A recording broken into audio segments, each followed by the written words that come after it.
Hi, I'm Terry Brock with TerryBrock.com. You know, podcasting is taking the world by storm, and I frankly just love it. I've been in audio and working for a long time, well, actually since 17. But today, you've got some opportunities, and we have the man himself, Cliff Ravenscraft, joining us here at New Media Expo. Cliff, thanks for being with us. Hey, it's an honor to be here, Terry. Thank you so much. You are the king of podcasting. I mean, you have done so much to help so many people. I think that's why, with all due respect, what you have done is amazing in helping people. Tell us a little bit about what podcasting is for those that are going, what's that? And then how people are using that today. All right. Well, the simplest way to actually know about what a podcast is, if you have no idea and never heard the term before, it is kind of like on-demand talk radio. Although it's really an audio program or video program that is a digital file.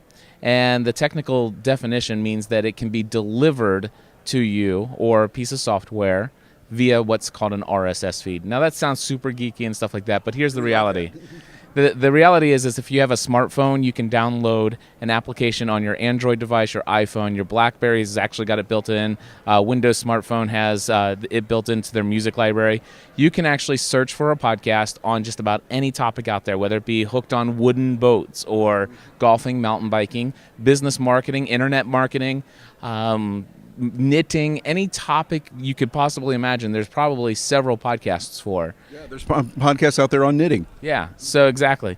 And that's basically what it is. You can actually click play and listen to any of those episodes that have been made available already on demand wherever you want to go. So you can, as long as you have an internet connection, you could actually hit stream. Or if you don't have, let's just say, an internet connection on your iOS iPad, for example, you have Wi-Fi only, you can actually, at home, while you're connected to the internet, you can download all those episodes just by clicking a button and then get on the airplane and listen to it with your 10 hours of battery life. Absolutely. And the great thing about it that I've seen is it really gives you the chance to learn specific knowledge about, like you mentioned, knitting. You know, if you're really into that or you're into cars or internet marketing, you can do that very easily at your comfort while you're multitasking, doing other things, running, et cetera, et cetera.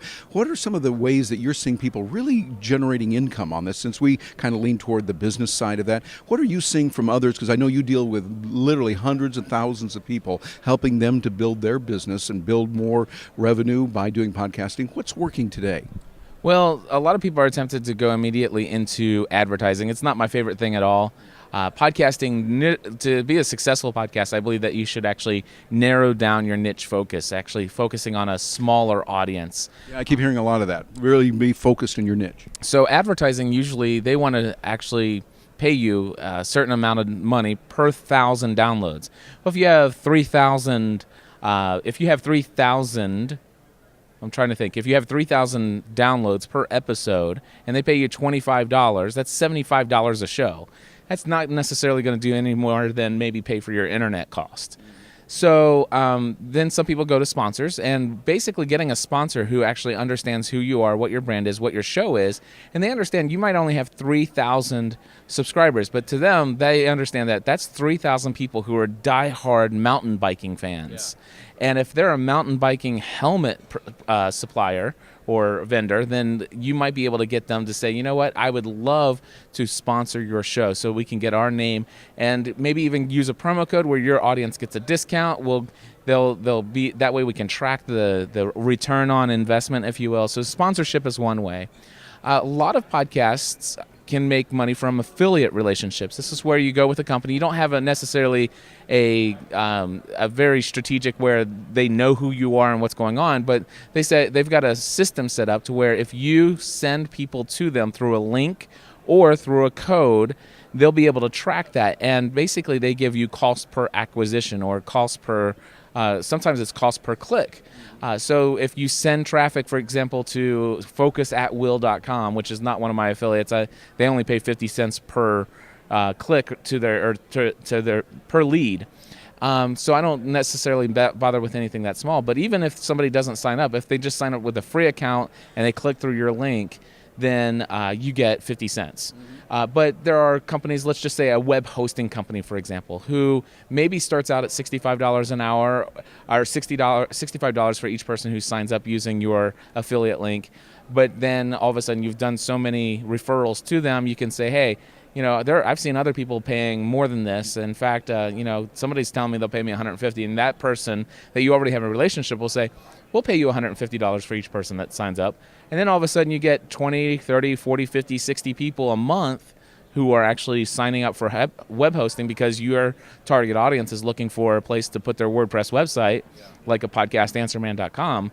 Then next thing you know, you're raking in some pretty good income from just mentioning a service. And basically the one thing about affiliate links to keep in mind is that they're listening to an audio program. So for example, I might say, for more information, go over to podcastanswerman.com/hosting.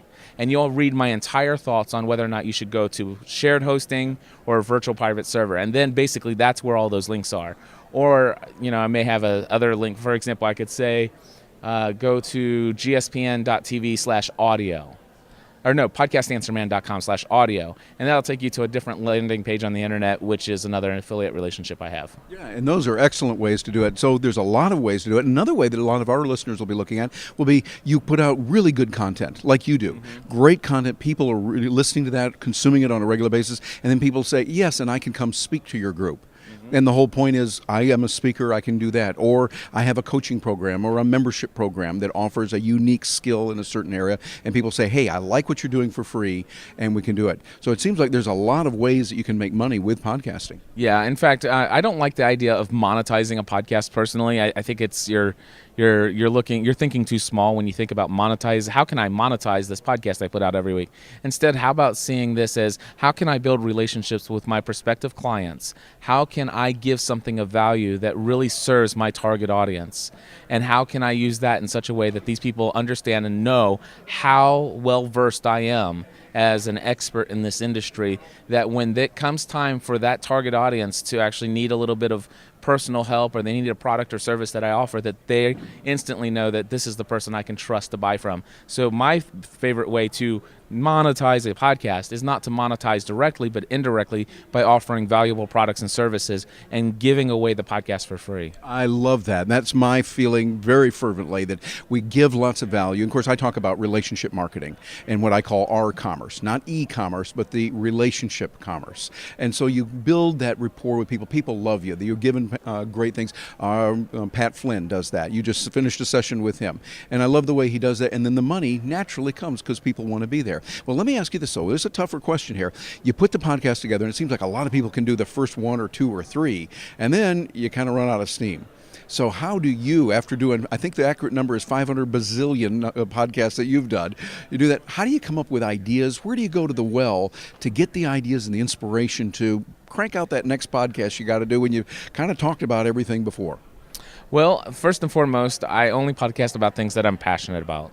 And a lot of people, unfortunately, they create a podcast and they think this is something I can make money with. Or they actually do something for a living that they're not really passionate about. They just have a ton of experience. It's what they've always done with their life, and it's what they know. And so because it's what they know, they figure, well, I'm just going to go create something and do something on the internet and create a podcast about it. Reality is most people never make it past their seventh episode. And the reason... Only the seventh? Yeah, it's the seventh episode is usually the deadly episode. And what happens is, the fact is they ran out of steam. They ran out of passion for it. The fact is they never had passion for it. They just thought that this is the obvious thing I can make money with. And my friends, that is not the way to actually start anything successful. Start something that you feel called to do, something that you love to do. Dan Matson, by the way, is a name that I'll never forget. I already mentioned his brand once. I mean, I talk about this guy all the time. HookedOnWoodenBoats.com. When he was in my course for Podcasting A to Z, he says, Cliff, here are the two different things that I think that I should do. Which one do you think I should go for? I should be a small business coach or a personal finance advisor. These are the two things I've done for over the last 35 years of my life. And basically, he listed all the reasons why he is great at those things. And it was like reading his resume, like I was trying to hire him. And I'm like, this is really boring. And I said, the one thing I'm wondering, Dan, is tell me, I didn't see the word, I really love this. I didn't hear you say that these are great ideas or reasons or things I'm going to choose because I am passionate about these things. Those are really important points you're making. And so then I said, so tell me, which one of these do you love more? And do you know what he wrote back in the forum? He says, wow, you know what, Cliff, honestly, I don't like either one of them. I kind of done with it. And if I could do if money were no object, I would do something else. And I said, do the world a favor and don't create a podcast about personal finance or small business coaching. On behalf of the world, thank you. Yes. And so what happened was I said, what do you love? And there's a funny story. He says, Cliff, it's between, he said it's between mountain biking or wooden boots. And of course, he didn't say wooden boots. He said wooden boats. But on my little smartphone screen, when I read it while I was standing at line in Chipotle, and I'm like, oh, wooden boots. I'm going to tell him, okay, I believe in niche. All right, let's really get it down to niche. It's the Dutch, the Dutch thing and the wooden thing. That's the first thing I thought about is those little wooden shoes. And it's like, okay, I really do believe in niching things down, but this is one where I'm going to just tell him to go ahead and go with the mountain biking thing. But when I got back and I started replying, I'm like, wait a second, let me just read this real quick. Oh, he said wooden boats. And I actually started doing a search, and I found that there was a wooden boat association. And I found that there was another podcast out there, not about wooden boats, but was about boating. And I noticed there were a couple episodes where where interviews were done with people who were wooden boat enthusiasts. And I said, dude, I think you're really onto something. And I think if you go to hookedonwoodenboats.com and look at the pictures of the boats, of the people that he's interviewed, you'll see clearly that this guy is passionate about it. And one thing I can tell you, Terry, he's still doing his day job, all right? But he's at a place where he doesn't have the mindset that he can do it yet. But I can tell you right now, with what my mindset is and what audience he has, he could leave his day job at any moment now. He has over 100 episodes. I guarantee you I could think of 3 ways for him to make over $100,000 a year. Yeah, this is really good. And a point I want to make, I really like what you're saying because you find the passion that's there. But I think if we only have the passion, we might not go far. One thing we mentioned in our book, if you really have a passion for 15th century tsetse flies in Ethiopia, that's nice, but the market probably isn't there. But what you did, you said, where's the passion? And look, there's a wooden boat association. And so there's people already out there. There's a market for this. So you find your passion, you couple it with what the market is saying, and you got a winner that way. This is great. And it's one of the things I know you talk about in your program. You help people get these kind of things. And we're not going to let you get away without telling us how they can find out more about podcasting from A to Z. There's something you ought to look at too. Podcasting A to Z. How does someone get more information about the services you offer? Sure. Well, obviously my main website is podcastanswerman.com. Say that real slowly. A lot of people be hearing it and not English speakers. podcastanswerman.com. And then, of course, there are some people who just are wanting to dip their toes into the water, see if this is good for them. And if you're doing this as a hobby or whatever, I encourage you to check out my free tutorial. I don't even ask you for your email address. I'll never know that you were there. I am not into that whole email or that business funnel marketing thing. This is absolutely free. 2-hour tutorial on how to podcast. And it's at learnhowtopodcast.com. And those who actually have a business, who have a brand, who really want some hand-holding as they're doing it themselves, as they're actually so passionate about the fact that they're going to invest in some money and some equipment, they're going to invest in creating a website, they're going to invest some hours of their lives creating valuable content for the world to hear. I have a 4-week online training course at podcastinga2z.com. And that's A-T-O-Z or A-2-Z? Both. Okay, very good. See, and by the way, let me pause here. And you notice what Cliff is doing. Here's Cliff. He is a guy that is respected worldwide. He knows his stuff really well. And he's not doing this silly thing that we heard in the early 2000s, the squeeze page, and you got to give this, and all that kind of thing. The market got tired of that, and I don't think it was such a good idea at the beginning. I mean, those that are doing it and are working with it, okay, bless their hearts, let them do that. That's okay. But you and I are in agreement on that. Let's give lots of value, and someone goes, wow, this is so good, and we get it. Then later on they say, gee, I want to take more, and you've got even better stuff here that I can buy, and here, let me give you a few coins, and I'll get this good thing from you. Thank you for offering that model, Cliff. That really is the way to do it. Thank you. And so you've done a lot with this. Where do you see podcasting going in the future? As you kind of get your crystal ball out there, rub it really well there, where are we going in the next long term, say the next 12 months? All right. Well, the Edison research from a year and a half ago said that 1 out of every 3 people in the world have listened to an audio podcast within the last 90 days. All right, 1 out of 3. And so I see that increasing. And as the smartphone, more and more people get the smartphones and they actually start to understand and hear people talking about podcasting. Some big brands are really getting into podcasting now. Very popular bloggers and existing authors and stuff like that. They're understanding the benefits of a podcast. And as they create a podcast, they start talking about it at their speaking gigs, at their conferences, in their books, and they start linking back to their podcast. And more people are going to be introduced to podcasting for the first time.